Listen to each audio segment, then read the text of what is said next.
Good morning and welcome to the Anne Arundel County delegation meeting on this very snowy day. I'm Delegate Heather Bagnall, Chair of the delegation with Vice Chair Delegate Dana Jones. And before we conduct further introductions, I would ask everyone to welcome Delegate Seth Howard from District 30B, who will be offering our pledge and our prayer today. So if everybody would join me in the pledge. I pledge allegiance to the flag of the United States of America and to the republic for which it stands, one nation, under God, indivisible, with liberty and justice for all.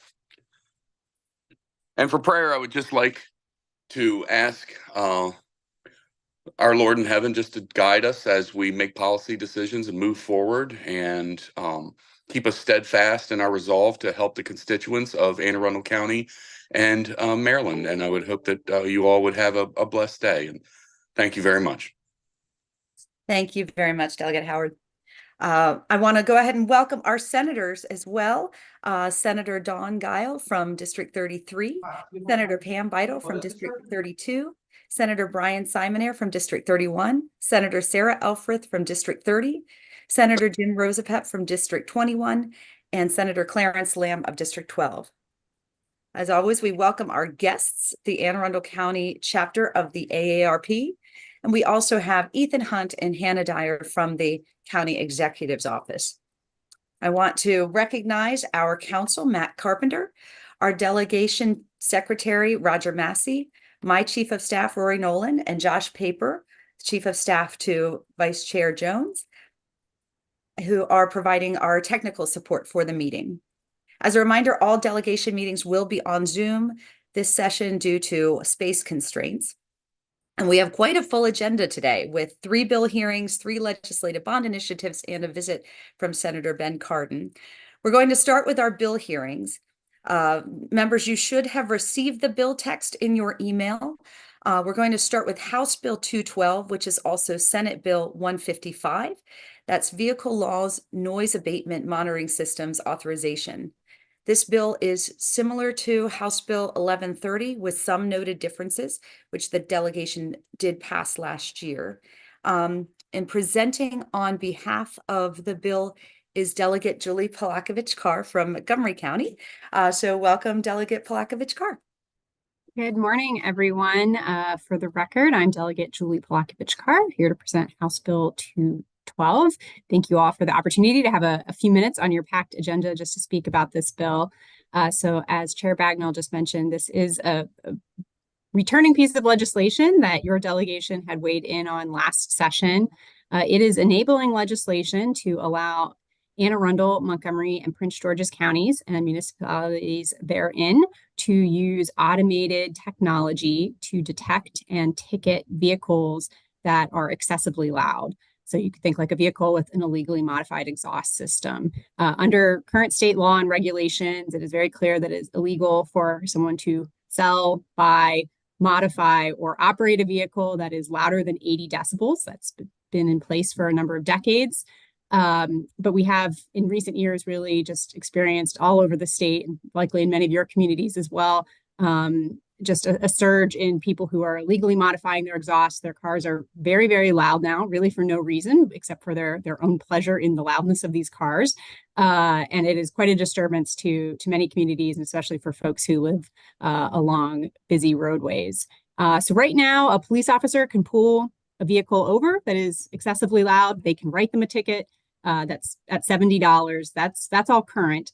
What this bill does is allow jurisdictions to use a new and emerging technology that's kind of like a speed camera, but it's a noise camera that takes a picture of the license plate. It records the sound and actually a video of the vehicle as it passes by the camera, records a decibel level. And then just like our speed camera or red light camera process, a jurisdiction that would set up a program with noise cameras would have a personnel who'd be reviewing this video footage, making sure it's an appropriate citation, and then could mail a citation to the owner.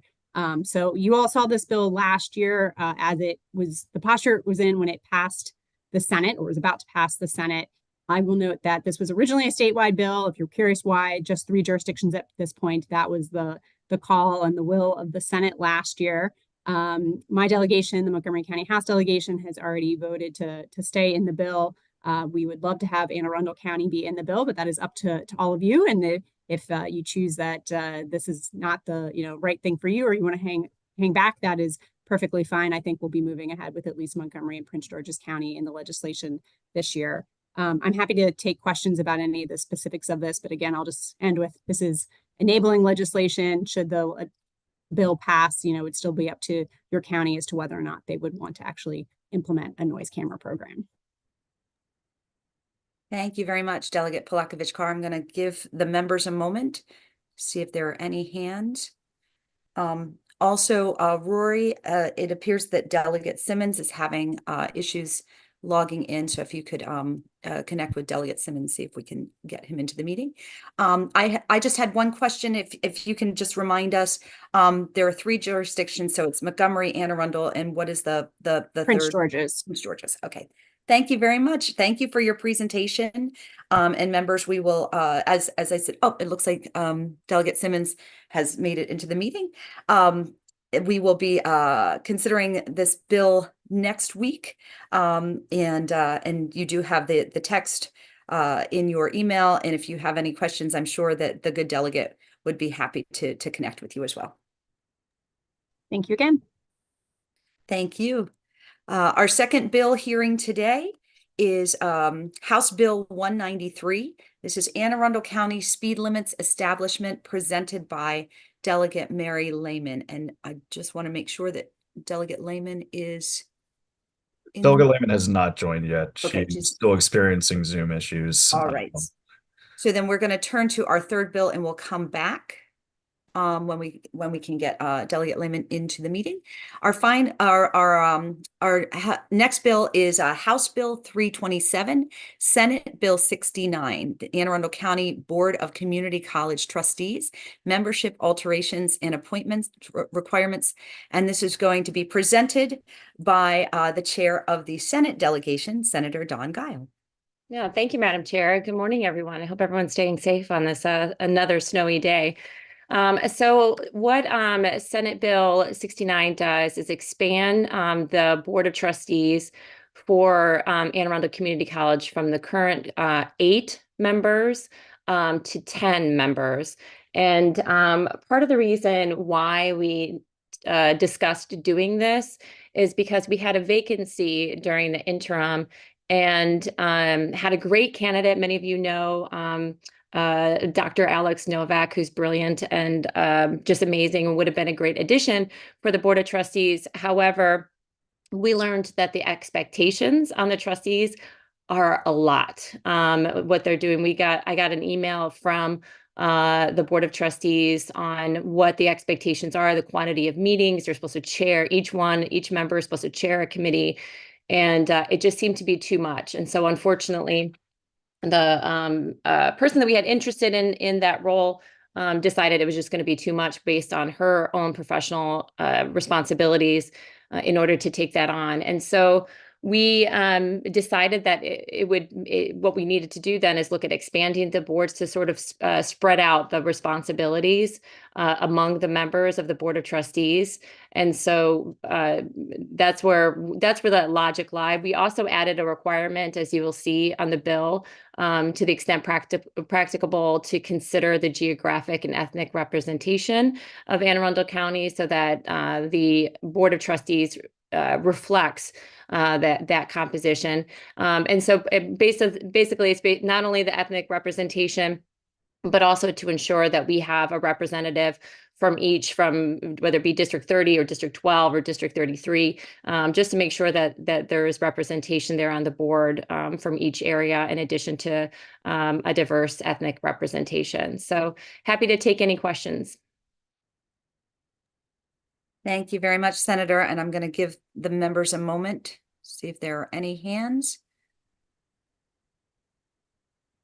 Seeing none, thank you so much for your presentation. And again, we will be, we're presenting both the House and Senate versions. Obviously, we'll be voting on the House bill first. But for the sake of time, we were trying to be as efficient as possible. So thank you very much, Senator Guile. Yeah. Madam Chair.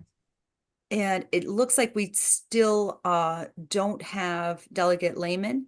So we're going to go ahead and turn to our LBI presentations while we try and work out the technical challenges.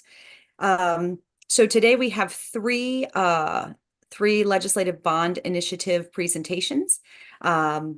Caring Cupboard, Early Heights Volunteer Fire Station, and Banneker Douglas Museum. As a reminder to our members and the public, next Friday is the last day for LBI presentations to the delegation.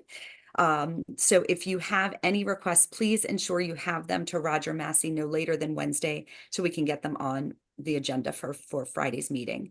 And we're going to start with Caring Cupboard and welcome Chuck Yoakum.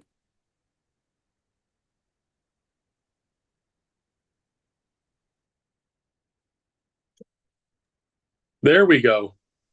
Sorry about that. I also had some issues with that, so I had to go to my phone. Multiple devices here just in case. Thanks everyone. Again, my name's Chuck Yoakum. I'm the co-founder and current vice president of the Caring Cupboard. It's so good to see so many friends on here. We have been around for 5.5 years in the Pasadena area. We started in 2018 as a food pantry for our in-schools. I'm wrapping up my 36-year career on July 1st with Anne Arundel County Public Schools, and I was a demographer for 17 years and realized at some point that we really had an issue with food insecurity among our students. So we opened up. We did really well. We had 11 schools, and then COVID hit. So rather than shut down, we modified our program and we started feeding families in the community. And throughout COVID, we fed over 100,000 people. Since then, we've expanded to a little free pantry program, like little free libraries, except we put food in them. We have an MOU with the Anne Arundel County Public Library, so eventually put one at every library. We have 8 libraries covered right now, but we have 21 units throughout the county. We're very proud of that. And then 2 years ago, this summer, we received a $50,000 grant from the University of Maryland Medical Systems to transform a school bus that was donated by Gunther Bus Service into a mobile food pantry where we drive that into communities and let people come on the front, do their shopping, and come off the back. We are currently putting, well, not today, we're putting solar panels on top of our bus to make that a little better for our community.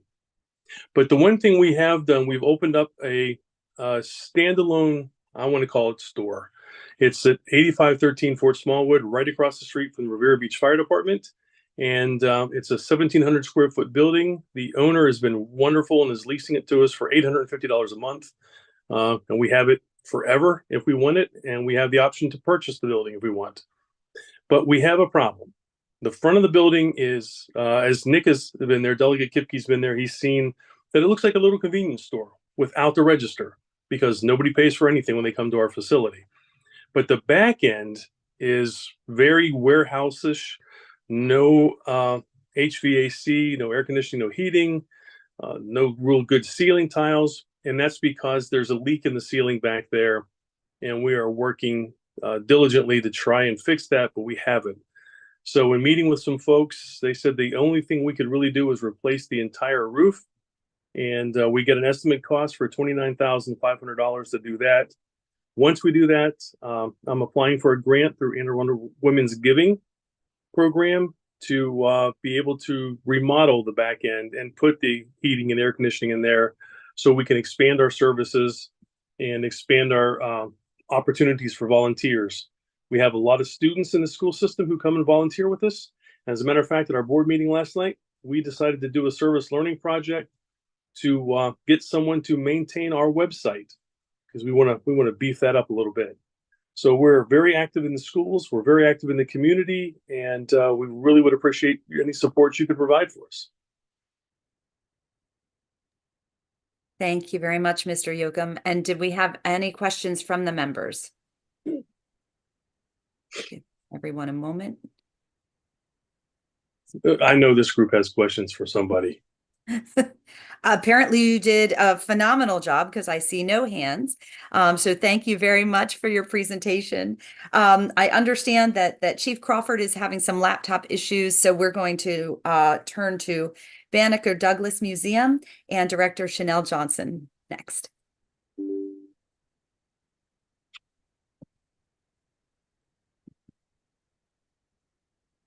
Do we have Banneker Douglas here, Rory or Roger? Not yet. I see a Chanel Compton with a BDM tag. I assumed that was Director Johnson. Yes, I would. Madam Chair, Yes, Delegate Henson, go ahead.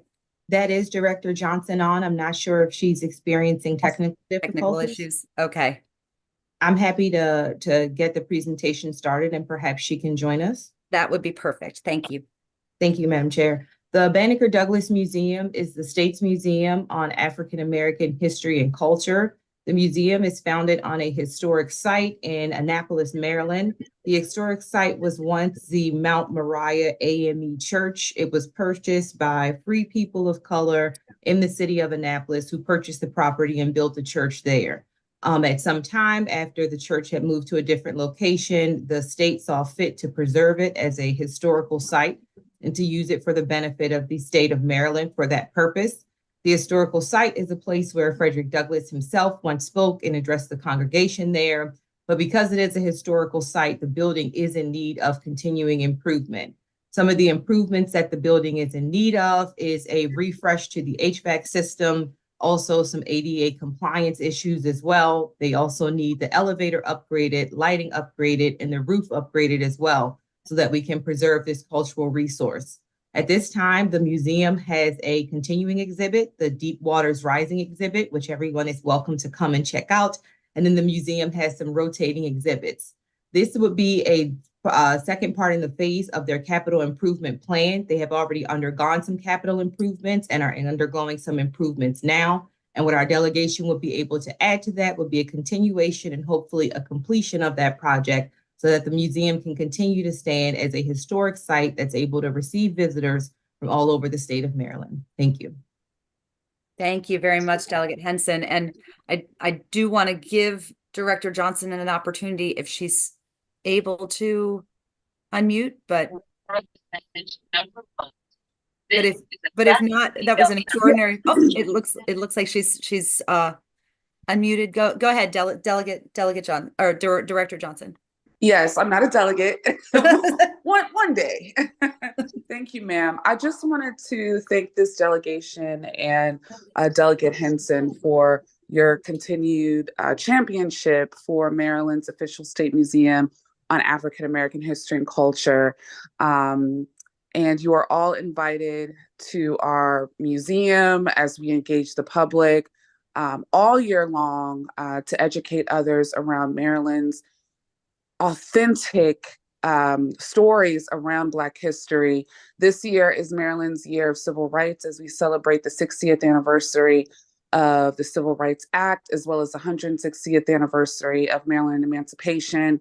And we're dedicated to work with community partners and leaders such as yourself to continue to preserve the stories of civil rights activists such as Thurgood Marshall, Gloria Richardson, Lily Carroll Jackson, and so many more that has helped shape American democracy and our great state of Maryland. So I thank you, Delegate Henson, and to all of you for your championship.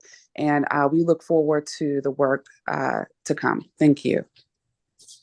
Thank you very much. And I just want to give the members a moment. Are there any questions? Seeing none, thank you so much for the presentation, and Delegate Henson, thank you for jumping in there as we struggle with snow. We assume snow related technical challenges. To that end, we now have Delegate Lehman in the meeting. Welcome, Delegate Lehman. We're going to go ahead and return to our final bill hearing, which is House Bill 193. Anne Arundel County Speed Limits Establishment, presented by Delegate Mary Lehman. Well, thank you so much, Madam Chair, and good morning to all of my colleagues. Happy snow day, and snow does not necessarily guard against IT problems, obviously, but here I am joining you by my cell phone, so I hope you can see and hear me okay. And I am pleased to present this local bill, Anne Arundel County Speed Limit Establishment. And so, good morning, formally, Chair, Madam Chair, our Madam Chair and Madam Vice Chair, and other esteemed colleagues from Anne Arundel County. I'm asking for a favorable report for HB 193. I'm not sure it has a House bill yet. Maybe it does. Anyway, this is a bill that would authorize the county to lower the maximum speed limit to 15 miles per hour on certain roadways, and only after the county performs an engineering traffic study. This legislation is basically the Anne Arundel County version, another local version of a local bill that the Montgomery County delegation passed a few years ago. I believe it was 2021. And what the bill does is it authorizes the county, so it's enabling legislation, authorizes the counties and its municipalities to decrease speed limits to not less than 15 miles an hour after conducting an engineering study and a traffic investigation. It also, I want to be clear, it prohibits authorities from installing new speed monitoring systems where the speed limit has been reduced as what is being called for in this bill. This is clearly a safety issue, and that is what it is meant to address on select roads. We're not going to end up having 15-mile-an-hour speed limits on, 1 out of every 5 or 1 out of every 10 roads. It's going to be used at the county's discretion. But first, as I said, since it's enabling legislation, the Anne Arundel County Council must take it up and pass it. And we did clarify language, because I have tried to bring this bill twice statewide, and it has passed the House, but not the Senate. So this year I concluded that I thought my 2 counties, Prince George's and Anne Arundel, should be given the opportunity, as Montgomery County has been, to adopt it locally.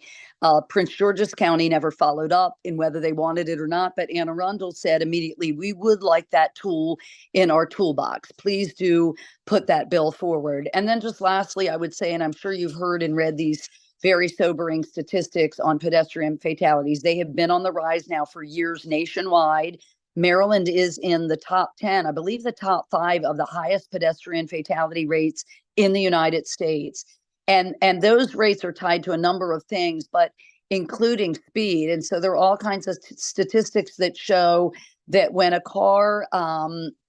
someone is struck by a car at a speed in excess of 23 miles an hour, the rate of injury and death goes up precipitously. It goes up 10%, from 10% at 23 miles per hour to 50% at 42 miles per hour, 75% at 50 miles per hour, and so on. And so the slower cars are traveling, the safer someone is, if heaven forbid they do get hit, the more likely they are to survive. And so with that, I have a number of witnesses here in support of this bill, Madam Chair Bagnall. So if we could hold off on questions, I think that would be best. Absolutely. Go ahead and introduce your witnesses, please. Yes, I don't have the list of witnesses in front of me, but I think it would make sense to start off with someone from the county executive's office. All right. I see on my screen, we have Ethan Hunt from the county executive's office. I also have John Corin from Bike AAA and Peter Gray from Bike Maryland. I am assuming they are also here on this bill. So, and Tammy Bresnahan from AARP as well. So we'll start with the county executive's office. Thank you, Madam Chair. Ethan Hunt from County Executive Pittman's office. I'll be very brief. I know you have a packed agenda. I just want to thank the sponsor for reaching out to us last summer and fall to discuss this bill and work with us. As she said, it is enabling, and it would simply be another tool in our toolbox to help ensure pedestrian safety and reduce pedestrian and bicycle-related traffic injuries and deaths. I will say I've spoken with both our Public Works Department and our Police Department, and they are supportive of this as well. So if anyone has any questions, I'm happy to answer them. Thank you very much, Mr. Hunt. And we'll go ahead and go through the witnesses, and then I'll open it up for questions. Mr. Corin from Bike AAA, if you want to go ahead and unmute. Thank you, Madam Chair, and thank you, Delegate Lehman for bringing this bill. John Corin, Bicycle Advocates for Annapolis and Anne Arundel County. I also chair the County Bicycle Advisory Commission. We are the voice for thousands of people who walk and bike in this county, both for recreation and also importantly for transportation. We're pleased with Maryland's and the county's commitment to Vision Zero, but sadly, the statistics are going the wrong way. Maryland roadways had about 600 fatalities in 2023, a number that we have not seen here since 2007. And sadly, it's going up even worse for vulnerable road users, people outside of a vehicle. So there's a variety of ways we need to address this. I will utter 5 words that are never true. Speed was not a factor. Speed is always a factor. As Delegate Lehman said, even if the proximate cause of a crash is impairment or recklessness or pedestrian error, speed is always a factor in both likelihood of crash and severity of consequence. So please let us have this in our toolkit so that we can start reversing this horrible trend of fatalities and injuries. Thank you. Thank you very much, Mr. Corin. Mr. Gray, if you want to go ahead and unmute. Thank you, Madam Chairperson. Peter Gray from Bike Maryland. We represent hundreds of cyclists throughout the state of Maryland, and we're very happy to support HB 193. As was noted, speed is clearly a factor in all the incidents, crashes that result in deaths and severe injuries for vulnerable road users. In my other role as co-chair of the Montgomery County Families for Safe Streets, I've helped organize and attend numerous memorials for people killed while walking or biking on state highways. From these tragic memorials, it's clear to me that conditions of most state highways are not safe for people walking and biking. And it's clear that the speed that the cars are going is a distinct factor in how severe those injuries are. And so we think, as John just noted, that it'll be great for the county and the municipalities to have another tool in their toolbox. Speed should be lowered, lanes should be narrowed, which in turn lowers speeds. And we need to try and be as aggressive as possible in combating the scourge of traffic deaths due to traffic violence. Thank you very much. Thank you very much, Mr. Gray. And Ms. Bresnahan, go ahead and unmute. Good morning, Madam Chair and members of the Anne Arundel County delegation. My name is Tammy Bresnahan. I am the Senior Director of Advocacy for ARP Maryland, and I am a resident of Severna Park in District 31. And I hate to say this, but out of my 50 years or 64 years, I've lived in the 31st District. We support House Bill 193. And let me just tell you why. I've watched the speed and the roads really expand in the Pasadena Severna Park area. And in 2007, my older brother, who was a Vietnam vet and had garnered 5 Purple Hearts, was crossing the road on Mountain Road and was killed. And if you know the logistics, and I'd be happy to show you, he was at Brookfield, and when he was struck by a car, his body was thrown to the next intersection or the next road, which was Margaret Avenue, and he was dead on arrival. Just a few months ago, another gentleman just about his age, my brother was 60 at the time, was crossing Mountain Road after his dinner, and he too was killed, hit and killed by a car. Now, there's a lot of problems with Mountain Road, and I'm not here to fix it. I'm not even sure if you reduce the speed that would fix it. But this is, like the other folks said, a good tool for the toolbox. We do know that 35%, I mean, the rate of deaths for pedestrians have increased by 35% in the last decade for pedestrian deaths due to walking on roads. I also live off of Arundel Beach Road, and the county needs to be able to have this tool. At least 50 or 60 new homes since I moved here 26 years ago have gone up, and the speed limit is still 30 miles per hour. And people just speed. I mean, even the road, the speed humps don't deter. So we ask you on behalf of our membership, more than 10,000 in Anne Arundel County, to give the county this tool and to hopefully to try and save lives. Thanks. Thank you very much. And now I want to open it up to the members if there are any questions. In just a moment. Seeing none, thank you very. Oh, I do see a question from Delegate Schmidt. Go ahead. I do have one quick question. Thank you for your testimony this morning. Do we know what the annual Anne Arundel County fatalities, or do we have statistics that we could use when we're looking at making these decisions by any chance? I'll take that if you like. The Zero Deaths Maryland website is now publishing statistics that are updated regularly throughout the year that show fatalities, drivers, passengers, pedestrians, cyclists, statewide and also by state. You'll see in my written testimony a chart based upon those statistics. The chart was prepared by the Banner that shows that Anne Arundel County actually had the second worst pedestrian and cyclist fatalities per population, second only behind PG County. So I would, Delegate Schmidt, I would encourage, go to Zero Deaths Maryland, and you'll find a wealth of stats on this.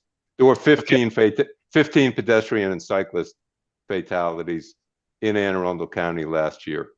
Okay, thank you. Yeah, I know, and I talked to County Executive Pittman's office a little bit about some of that, the percentages of the amount of pedestrians involved in those traffic incidents, and I'll definitely take a look at that. Thank you. And Delegate Schmidt will make sure to share that information out to the full delegation as well. Thank you. Delegate Lehman, go ahead. Thank you, Madam Chair. And I would just like to thank my witnesses, and to Tammy, I am so sorry about your brother. That is devastating. But thank you for all that good information. And I did want to point out that we have that tool online, those statistics on pedestrian and bicyclist deaths, because of a great law that our colleague Julie Polakovich Carr from Montgomery County got passed, because pedestrian and bicyclist fatalities are such a huge problem, and we needed better reporting and transparency around that. And so that is a really useful tool. I did not realize that Anne Arundel was second on a per population basis. So thank you for sharing that statistic. And then the one other thing, Madam Chair, is there is written testimony, I believe, from the Anne Arundel County Public School System in support of the legislation as well. Okay, Thank you. We'll ensure that the entire delegation has that information as well. Thank you. Thank you.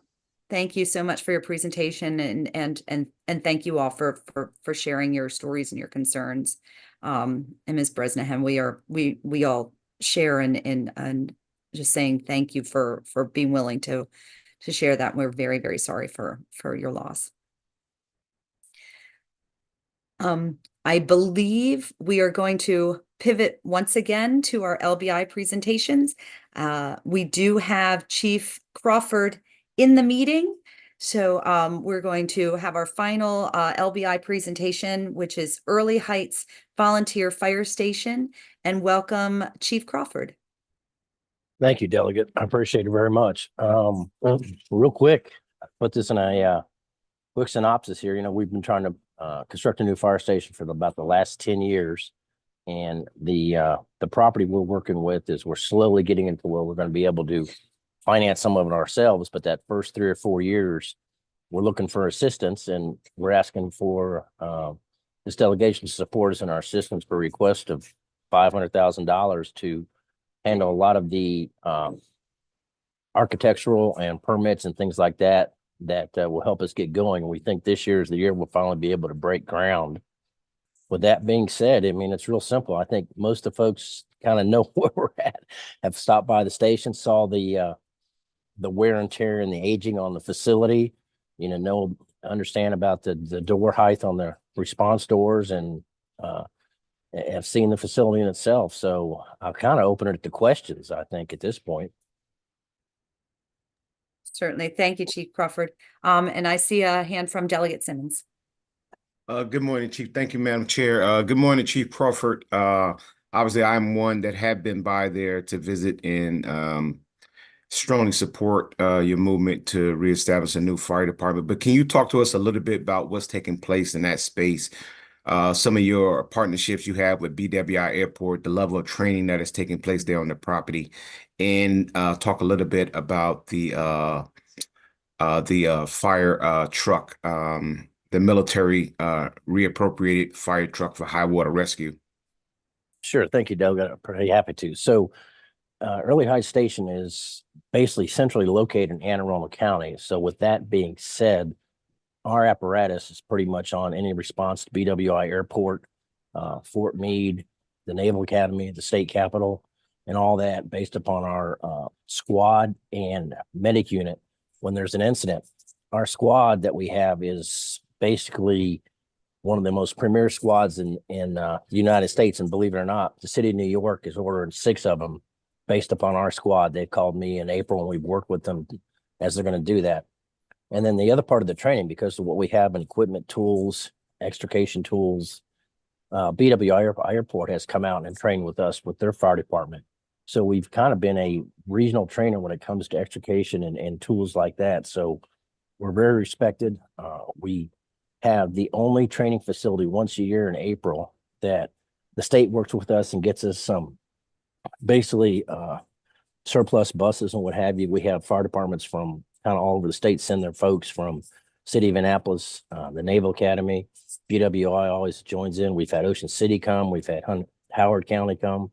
We've had some Baltimore City folks. So it's a well-attended and well-understood deal. Now, with the repurposed military truck, we got lucky with working with a partnership with a local company, basically, or a restaurant, and it came up with the vehicle. We're the only one like that in the state. It actually, when it got repurposed, it will seat 20 people and then have 20 folks on the floor with a ground clearance of 38 inches. So when we come to snow incidents like this and water incidents, it's the only vehicle right now that's like that in the state.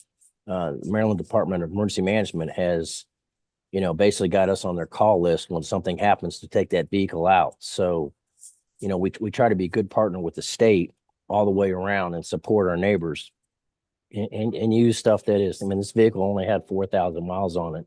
We basically funded once again with a local partner and became something that, we're all about serving the community. And when people call 911 in their time of need, we got to show up and do the right thing.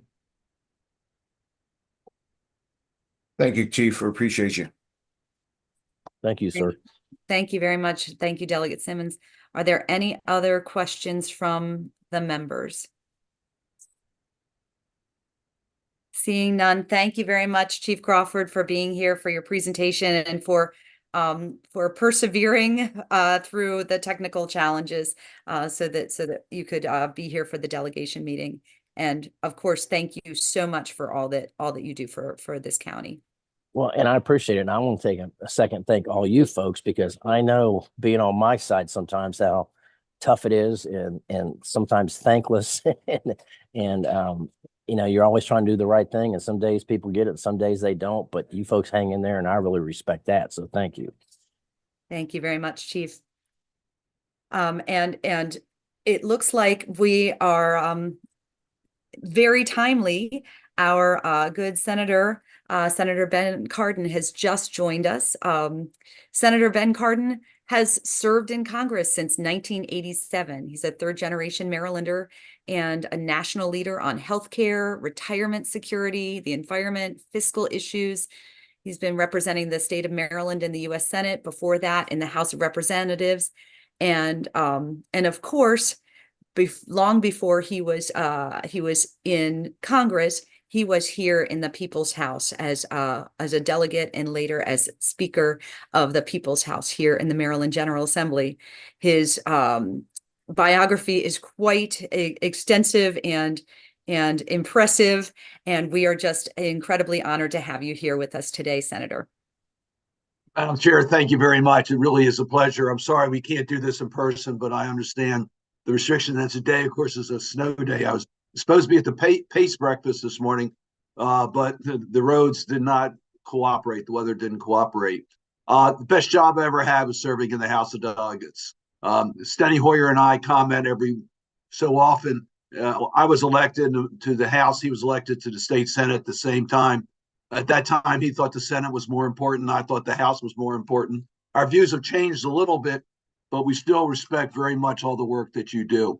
And I just really want to start by acknowledging Team Maryland. We have met numerous times with Governor Moore.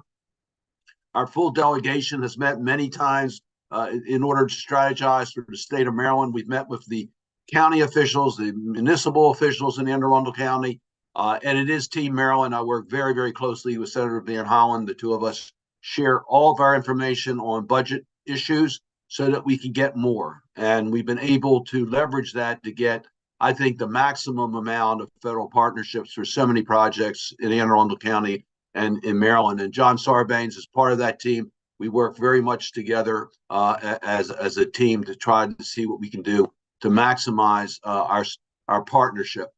Jessica Cook, I believe, is on the call. She's my eyes and ears in Anne Arundel County, does a fabulous job. I thank her very much, and she keeps me informed. And obviously, I'm available at any time, but sometimes it's easier to get a hold of Jessica, so don't hesitate to do that.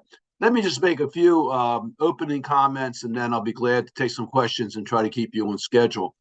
Our budgetary situation is similar to your budgetary situation, except you have set deadlines you must meet, you have to meet. You pass your budgets on time.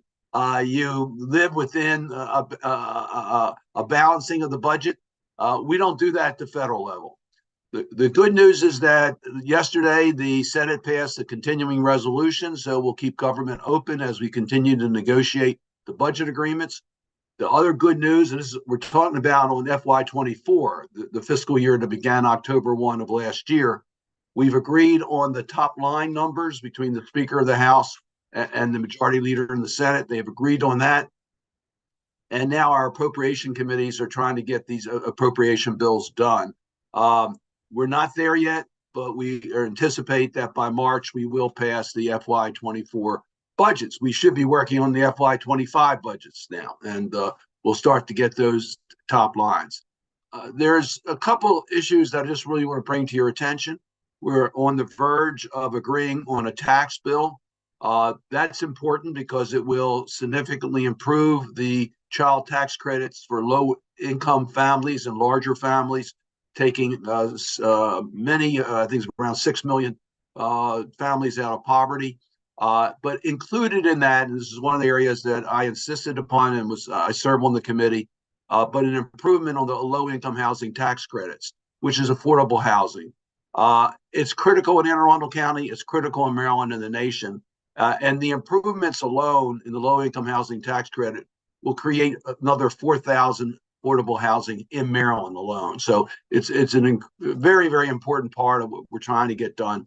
And I'm optimistic that that bill has the support of the Democratic chair of the Senate Finance Committee, the Republican chair of the House Ways and Means Committee. So we are optimistic we're going to be able to get that bill to the finish line. Madam Chair, we were extremely successful in a lot of earmarks. Earmarks are, we call them earmarks, or congressionally directed funding. I can go through what we were able to get for Anne Arundel County.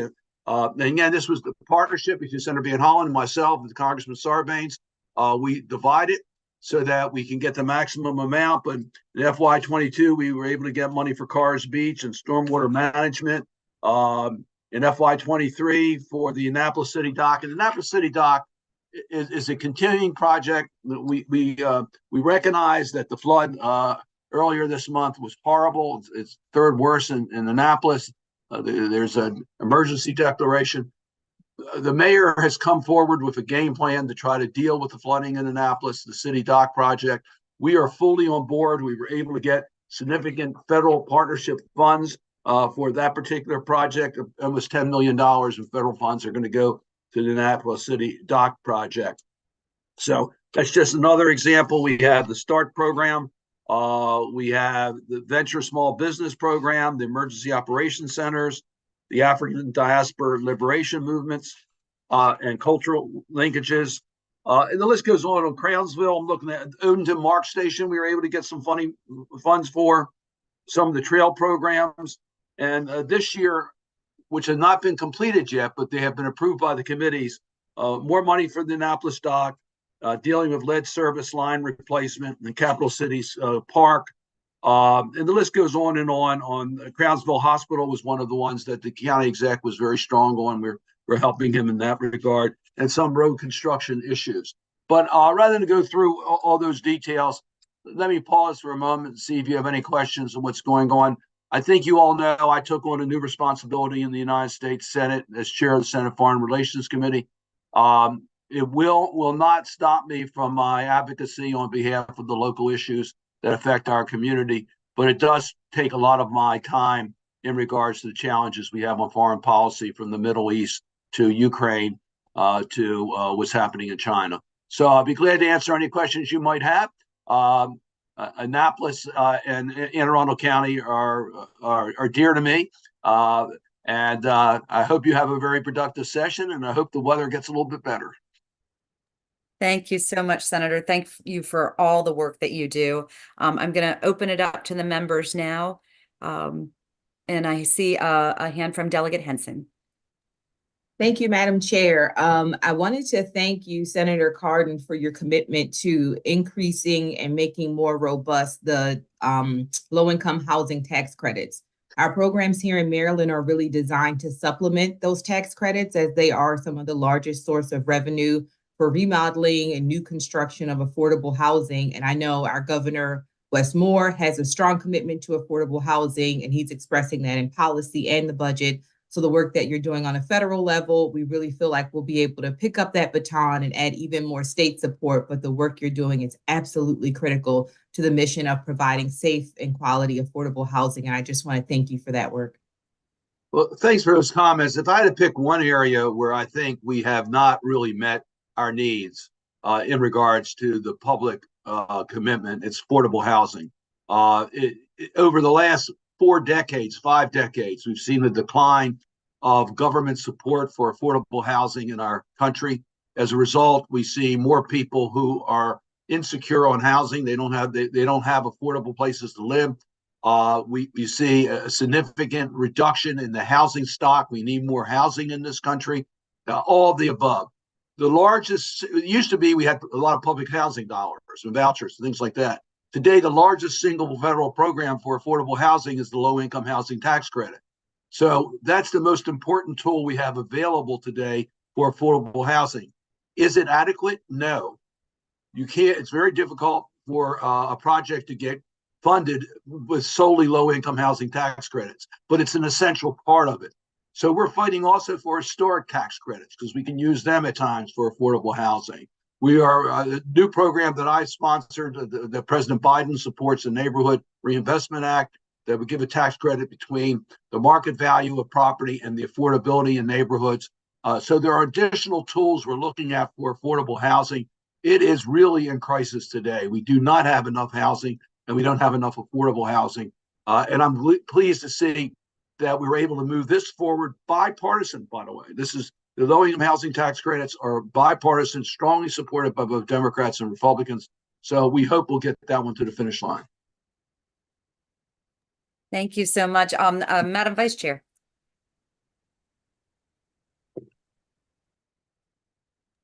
I apologize. I could not get my mute off. I just wanted to say thank you so much, Senator Cardin, for all that you have done in your enormous body of work for Maryland. You continuously keep Marylanders top of mind, but specifically for all that Annapolis is dealing with regarding climate change and how it's truly the water is coming for our small businesses. Your commitment to City Dock and this tremendous project that must be done so my small business owners aren't hurt on a regular basis because of the rising tide is so appreciated. But overall, obviously, I am very, very much still Team Cardin, and I appreciate all that you have done to keep Anne Arundel top of mind. So thank you so very much. It's always nice to have a former staffer called on to ask the question to me. I know it's always going to be friendly. So thank you, Dana. I appreciate everything you're doing in Annapolis, and thank you for all your help in my office. In regards to small businesses, we've come out of the COVID pandemic. It's not over yet from the point of view of the impact it had on our economy, but we had what's known as a soft landing. Now, we have a lot of issues in our economy we have to deal with, but we were able to save the small business networks throughout our nation. Last year, we had the largest single growth in new startups for small businesses in our nation's history. By the way, it was led by women-owned small businesses. That's the single largest growth in the country. And women of color are very much aggressive in the starting of new small businesses. That was my focus as chair of the Small Business Committee, is to deal with the traditionally underserved communities and to protect small businesses during COVID. And I think we were successful in both cases. We still have to pay a lot more attention. We still have capital needs. We still have other challenges and regulatory problems. But I am very optimistic of how we're dealing with small businesses.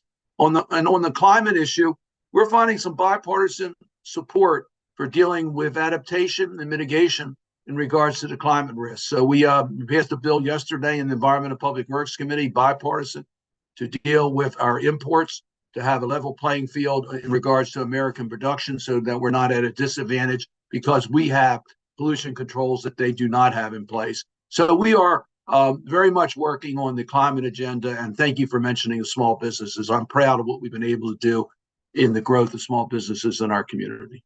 Shop small businesses, people. Thank you so much. I'm just looking to see if there are any other hands from the members. Seeing none, I had a question for you, Senator. First of all, thank you for your many, many years of service to Maryland and for always keeping Maryland and Anne Arundel County sort of front of mind. And I know that you have spoken about AI. I know you were on the work group this past summer, and the reason I bring this up as an Anne Arundel County issue.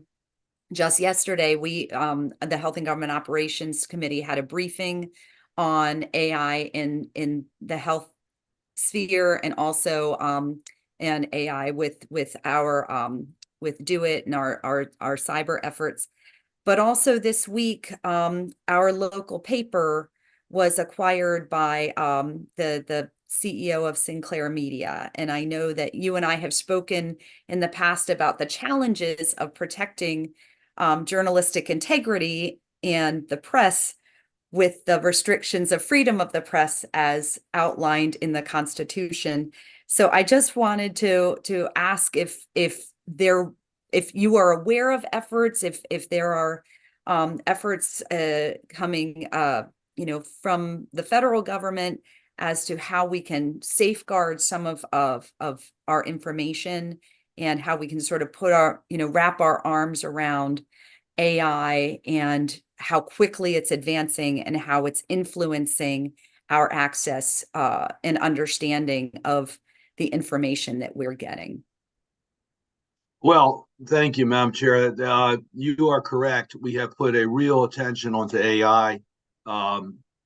Every member of the United States Senate has been attending what we call AI 101. I think we're now up to 102.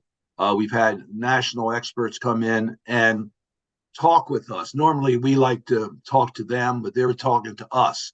And we try to understand the challenges of AI from technology, from commerce, from trade to security, everything from election security to how we deal with academic plagiarism. It was a whole gamut of concerns in regards to how AI is used.